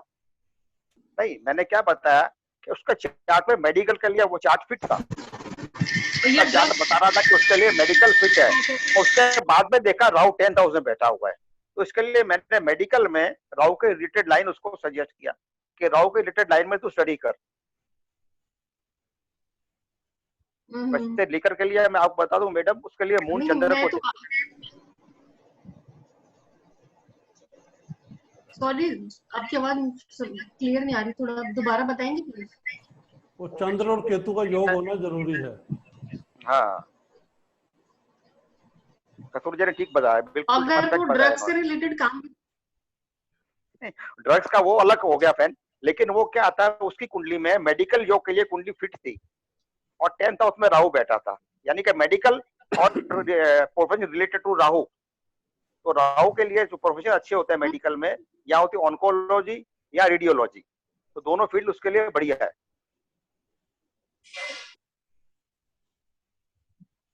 ठीक है सर। हाँ जी, कोई और कुछ पूछना चाहेंगे? सर आपने ये जो ये युति बता रहे थे सर, तो जो अपने ये सूर्य शनि बुध और इनकी, तो ये सर केवल 10वें घर में ये युति होगी या किसी भी घर में ये युति हो सकती है? नहीं, वो आप थोड़ा गलत बोल गए। वो सूर्य शुक्र और बुध की बात चल रही थी जो गणेश जी ने बात की। जी ठीक है। और सर मैं क्या मेरी कुंडली देख रहा था, इसमें क्या दूसरे घर के अंदर ये युति थी, इसमें शनि भी साथ में है। नहीं, फिर 4 ग्रहों की जो युति है वो अलग रिजल्ट देती है। जी ठीक है जी। और वो ये अच्छा कॉम्बिनेशन है 4 ग्रहों का, अगर दूसरे घर में है तो जी। इसे हम खाली ये नहीं कह सकते कि भी सूर्य बुध शुक्र इन ये आप कभी वो देखते हैं? हाँ जी, ज्योतिष से कुंडली, आपकी कुंडली भी कौन सा प्रोफेशन अच्छा है?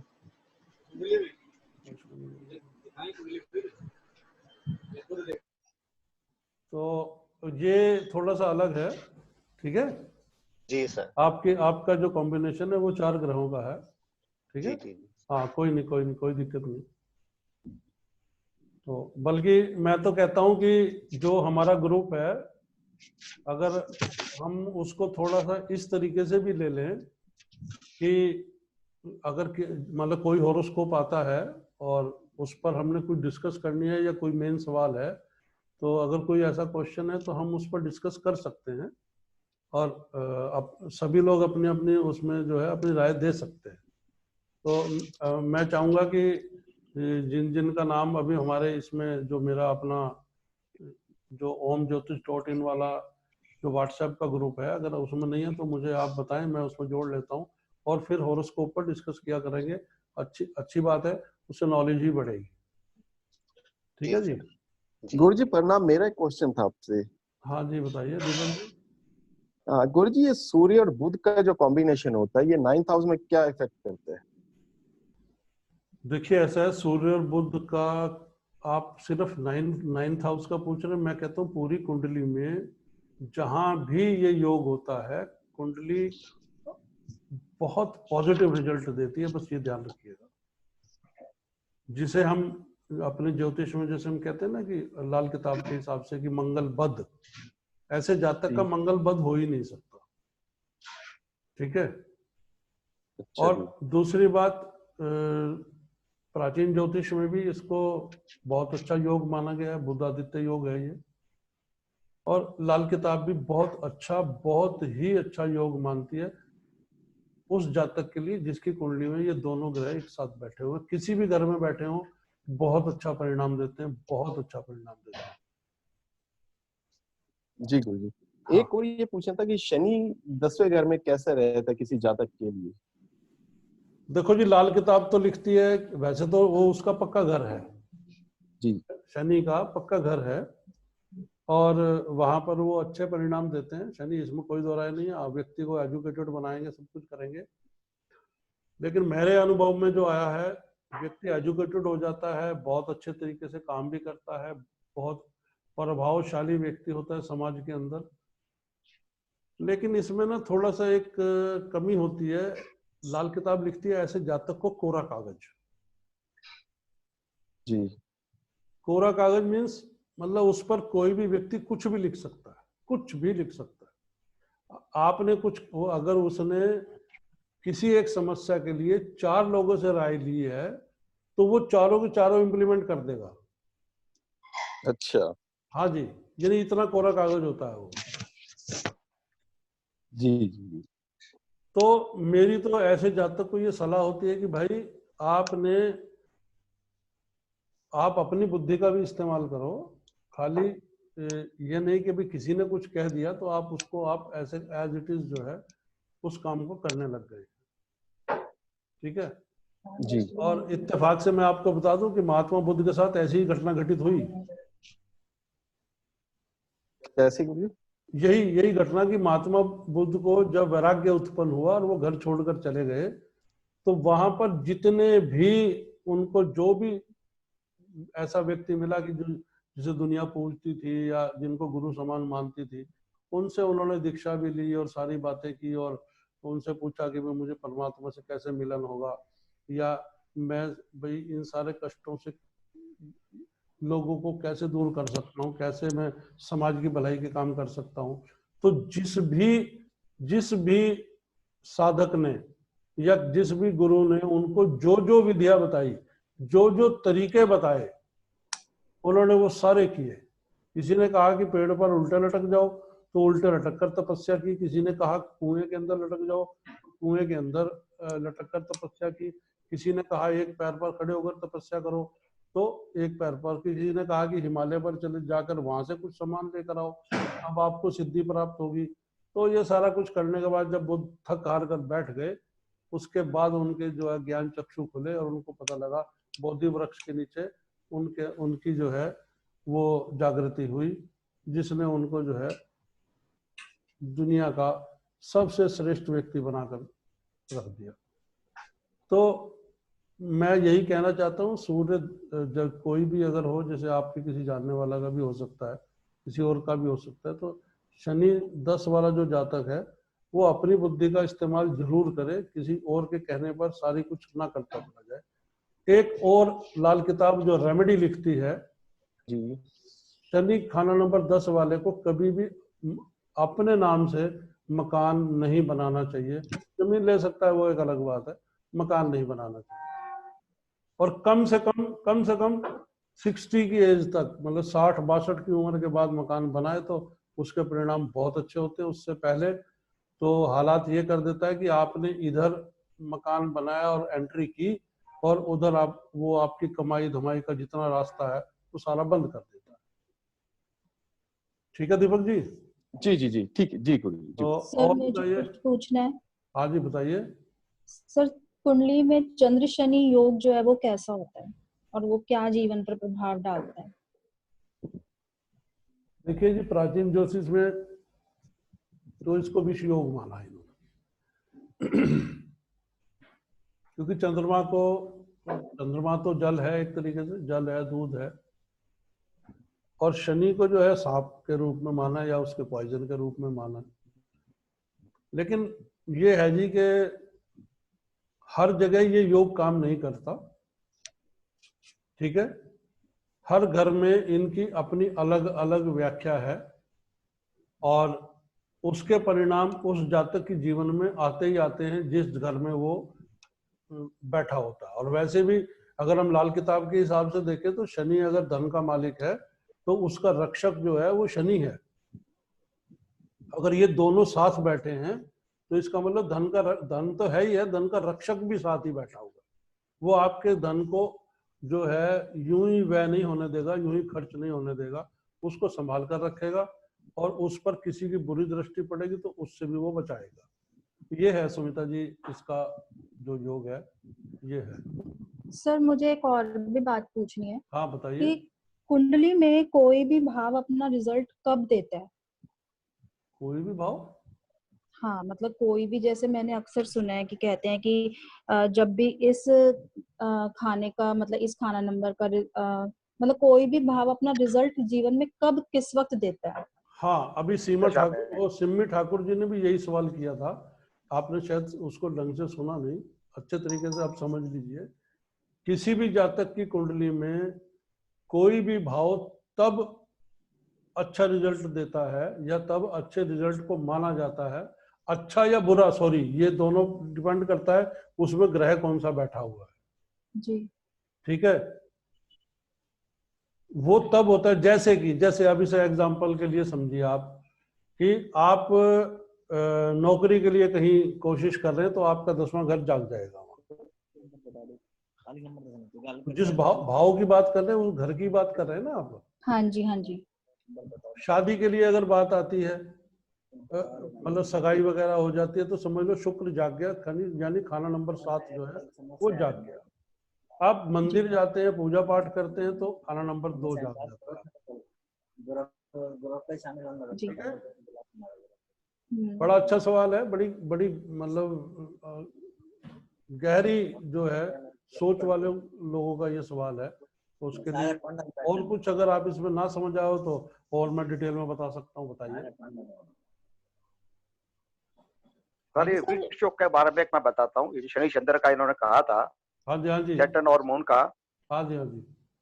वो अगर फीमेल चार्ट हो 7th हाउस में D1 में हो शनि चंद्र, हाँ जी, हाँ जी, और D9 में भी अगर वो एसेंडेंट में या 7th हाउस में हो बैठ जाए, तो उसके मैरिड लाइफ बहुत खराब होती है, टोटली डिस्ट्रॉय मैरिड लाइफ, उसको डिनाई होती है, या शादी करने के बाद उसका डाइवोर्स होने के बड़े चांसेस होते हैं। अच्छा जी, अगर D7 में हो तो D1 में 7th हाउस में हो अच्छा, और D9 में एसेंडेंट में या 7th में हो। अच्छा जी।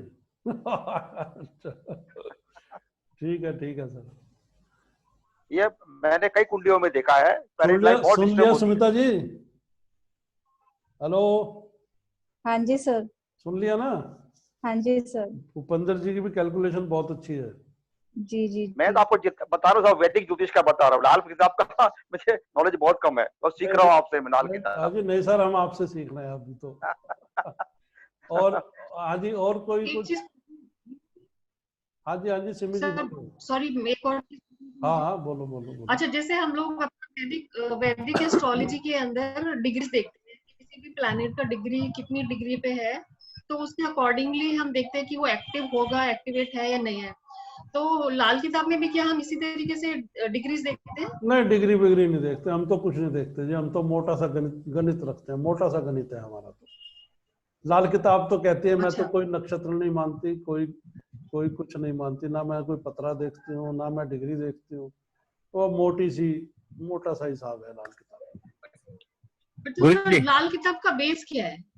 लाल किताब का बेस तो प्राचीन ज्योतिषी है ना जी, आधार तो वही है, जननी तो प्राचीन ज्योतिषी है, जिसे हम आज वैदिक ज्योतिष के नाम से जानते हैं। गुरु ये पूछना था। हाँ जी। 2 सवाल, एक बड़े वास्तु ज्योतिष जी है, वास्तुशास्त्री है बड़े, हाँ जी, हाँ जी। तो उनके मुख से ये सुना था कि ये जो ग्रह जो है वो समथिंग 270 के आसपास ग्रीस से हम उनका शोध लगा था, वो हमारे इंडिया से उनका शोध नहीं लगा, 9 ग्रहों का जो है वो। और दूसरा सवाल ये था कि जब कोई बड़े रोग होते हैं, जैसे कैंसर हो गया या फिर कोई बड़े रोग है, तो वो लाल किताब में किस ग्रह से अनुसार होते हैं, उसको जाना जाता है। चलो, वैसे उपेंद्र जी ने पिछले क्लास में बताया था, मैं आप फिर रिपीट कर देता हूँ। कैंसर जो है, जिस कैंसर की आप रोग की बात कर रहे हैं, वो जब तक मंगल बुध या मंगल केतु की युति नहीं होगी किसी कुंडली के अंदर। मंगल बुध मंगल केतु, हाँ जी। तो क्योंकि मंगल जो है वो खून का कारक है, अच्छा, बुध जो है वो नसों और नाड़ियों का कारक है। अब ऐसे में अगर किसी बुरे ग्रह की दृष्टि उन पर पड़ रही है जातक पर, और वो किस घर में है, वो ये जो ग्रह है वो किस घर में है और किस तरीके से, तो कौन सा ग्रह, कोई पापी ग्रह या कोई दुश्मन ग्रह अगर उनको देख रहा है तो वो उसमें इफेक्टिव कर देंगे। यानी अगर वो खाना नंबर 5 में बैठे हैं, मान लीजिए मंगल और बुध या मंगल और केतु, ठीक है ना जी। वैसे तो ये खुद भी आपस में लड़ने वाले ग्रह हैं, इसलिए एक दूसरे को, जब ये एक दूसरे से लड़ेंगे तो उसका सीधा सीधा प्रभाव जो है वो जातक पर ही आता है।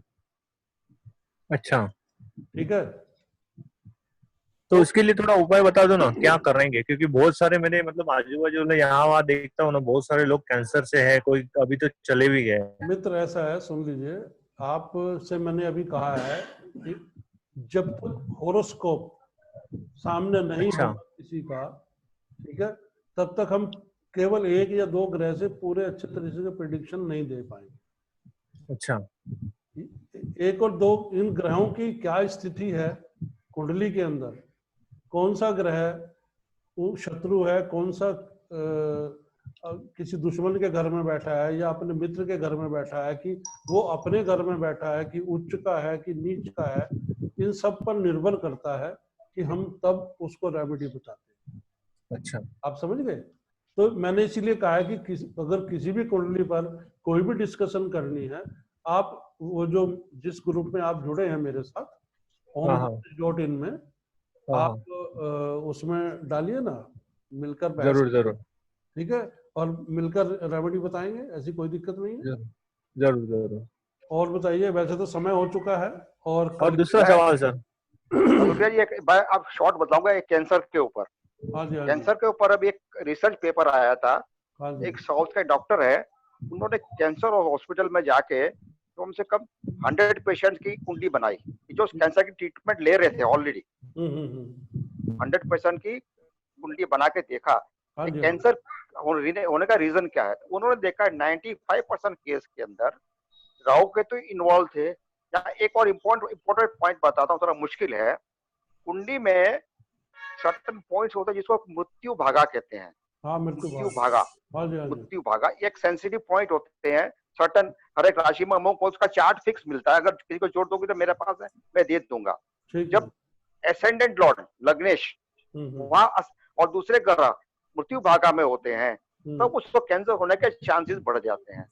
अब जैसे वो पूछ रहे सज्जन, रिकवरी में अगर उसका एसेंडेंट लॉर्ड बलवान है, लग्नेश बलवान है, तो रिकवरी हो सकती है। अगर लग्नेश वीक है तो फिर उसका कुछ नहीं हो सकता, क्योंकि एसेंडेंट लॉर्ड वो खुद उसकी इम्यूनिटी है, वो हो सकता है। और दूसरा क्या, जो रेमेडीज बताई जाती हैं इसकी लाल किताब में या वैदिक ज्योतिष में या जहां भी, वो रेमेडी उसको होने से पहले करनी पड़ती है। अगर एक बार कैंसर हो गया, आपको शरीर में दाखिल हो गया, तो फिर उसका कोई इलाज नहीं है, फिर वो मैटर ऑफ टाइम है। 5 साल जिए, 7 साल जिए, 10 साल जिए, तो उसको कोई नहीं है। आपको जानकारी के लिए बताओ, मेरी वाइफ, उसको भी कैंसर हुआ था, मेरी उसके बाद 12 साल पहले डेथ हो गई उसकी, मेरी वाइफ की। उसको उसमें जैसे आपने बताया कि मंगल केतु की युति थी 11th हाउस में, मंगल केतु साथ में थे। तो मैंने देखा है कि कैंसर होने के लिए रिस्पॉन्सिबल राहु केतु है या प्लैनेट्स इन मृत्यु भागा। अब मृत्यु भागा सबके लिए बहुत नया होगा, ये आगे बहुत डेप्थ में जाना पड़ता है। सेंसिटिव पॉइंट जैसे होता है, मृत्यु भागा होता है, पुष्कर भागा होता है, ये सब सेंसिटिव पॉइंट्स है जो वैदिक ज्योतिष में एडवांस में आते हैं, जो एडवांस स्टडी करते हैं उसमें आते हैं सब। ये बेसिक में नहीं होता है सब ये। ठीक है सर। अच्छा, मैं अभी जितने हमारे साथी हैं, मित्र हैं इस समय जो उपस्थित हैं, मैं उन सबसे सिर्फ एक ही चीज कहना चाहता हूँ कि अभी हम लोग जो है, अभी तो टाइम हो गया है, ओवर हो गया 7-8 मिनट, कोई नहीं। कल के लिए थोड़ी जो मैंने अपने ग्रुप में वो डाली है, अपना ये अष्टावर्ग जो चार्ट है वो, और दूसरा जो वास्तु सीखनी है उससे, वो दोनों चार्ट मैंने ग्रुप में डाल दिए हैं। बहुत अच्छा किया गणेश जी, बहुत अच्छा। ऐसे ही प्रिंट आउट लेकर रख लें, से बनाया। हाँ, बहुत अच्छी बात है। तो बहुत अच्छी बात आके रखोगे तो मैं समझा पाऊंगा, नहीं तो समझ नहीं पाओगे आप मैं क्या बता रहा हूँ आपको। समझ नहीं पाएगा, बिल्कुल बना के रखे हाथ से। हाँ जी, हाँ जी, ठीक है। अगर आपके पास थोड़ा टाइम हो तो क्या मैं पूछ लूं? हाँ बताइए। हेलो। हाँ जी बताइए। मैं ये पूछना चाहती थी कि लाल किताब में हम अगर प्रेडिक्शन करते हैं या लाल किताब को स्टडी करने के लिए बेसिक क्या क्या पॉइंट्स हमें ध्यान में रखने चाहिए, या हमें उसमें क्या क्या देखना है जब हमें किसी के लिए प्रेडिक्शन करना है या उसे सीखना है? लाल किताब जब आप पढ़ेंगे ना, उसको एक उपन्यास की तरह पढ़ लीजिए। पर सर कोई चीज बेसिक नॉवल पढ़ते हैं ना, नॉवल पढ़ते हैं। हाँ जी। आपको जो बेसिक नॉलेज की जरूरत है, कौन सा प्लेनेट किस राशि का मालिक, ठीक है, वो और कौन सी राशि किस घर में हो तो या क्या उसका परिणाम है, ठीक है।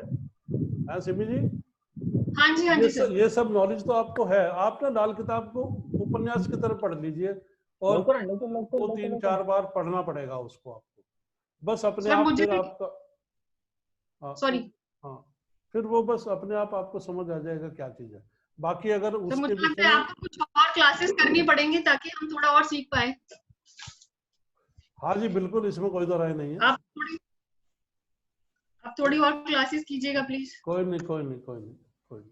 अगली बार का मैं आपको बता दूं कि ये जो नेक्स्ट टाइम है, अभी कल की जो क्लास है वो तो उपेंद्र जी लेंगे, और अगर जो थोड़ा बहुत समय बचेगा तो वो फिर मैं आपको कुछ और इसकी ग्रामर समझाऊंगा लाल किताब की कि क्या चीज है। बहुत अच्छा किया गणेश जी, आपने किताब मंगा ली है स्वामी केशवानंद कल ही आई। हाँ बहुत अच्छा किया। तो आप गणेश जी कहाँ रहते हैं आप? मुंबई में सर। मुंबई? हाँ, तो अमेज़न से मंगाई। हाँ अच्छा, अमेज़न से मिल गई अमेज़न में। चलो ठीक है। इसमें थोड़ा इसको खोल के मुझे किसी भी एक प्लेनेट का जो हेडिंग है वो थोड़ा पढ़ के बता देंगे, यानी जैसे कोई भी आप कम से कम राहु का बारे में बता दो, राहु लिखा हुआ है। हाँ बस समझ, ठीक है बस ये वही है, बिल्कुल ठीक वही किताब है, बस ठीक है। ओरिजिनल किताब बिल्कुल ओरिजिनल किताब है। पढ़ने की कोशिश की, लेकिन इसमें लैंग्वेज जो है ना वो सर के ऊपर से जो रहस्य वाली लैंग्वेज है इसमें। नहीं हमसे वो तो मुझसे संपर्क करना पड़ेगा फिर आपको, अगर अच्छे से समझ। ठीक है जरूर। और एक चीज का ध्यान रखिएगा, जो लोग लाल किताब पढ़ने के इच्छुक हैं और पढ़ना चाहते हैं तो ये मानकर चलिएगा कि आपका जो जितना पढ़ा हुआ है ना पीछे, वो सारा आपको बिल्कुल पानी डाल के बहाना पड़ेगा। अपनी नॉलेज नहीं लड़ानी है, सिर्फ इसको ओपन, इसलिए कह रहा हूँ कि इसको उपन्यास की तरह पढ़ लो 2-3 बार। अगर कुछ ना समझ आएगा तो मैं बैठा हूँ, कोई प्रॉब्लम नहीं है। जरूर। इसका राइटर एक बार बता देंगे दोबारा? हाँ सर जी, इसका राइटर बता देंगे? स्वामी केशवानंद राइटर है। ठीक है। और साधना पॉकेट बुक्स जो है इसका पब्लिशर है। अमेज़न पे मिल जाएगी आपको, मैं चाहिए तो लिंक डाल दूंगा ग्रुप पे, मैंने मंगवाई है ना। कौन सी? ये मेरे पास है ये, लेकिन योगी राज राकेश करके कोई है, उनकी है। काटा मार दो इसके ऊपर, काटा मार दो। ठीक है कोई बात नहीं, मैं नहीं मंगा लूंगी। एक काम कीजिएगा, क्या नाम गणेश जी? हाँ सर। उपेंद्र जी का नंबर मैं भेज दूंगा, इनको लिंक भेज देना आप। हाँ जरूर। मेरे यहाँ अभी उपलब्ध नहीं है, इन्होंने मुझे कहा था कि मेरी ड्यूटी लगाई थी कि अच्छा, मैं इनको कोरियर कर दूं, तो अच्छा रहेगा कि ये खुद वहीं मंगवा लेंगे अमेज़न से। हाँ जरूर। ठीक है, जरूर सर जरूर। और किसी को कभी कुछ इस क्लास में बोल, आज तो ये हमारे सिंगल साहब तो कुछ बोले ही नहीं, और बाकी सब ये रामनिवास जी मेरे कल पहली दफा आए थे, जांगड़ जी हमारे इस क्लास में। चलिए क्लास का समय हुआ, कल मिलते हैं, फिर कल 11 बजे फिर मिलते हैं आपसे। ओके प्रणाम गुरुजी। प्रणाम प्रणाम गुरुजी। गुरुजी।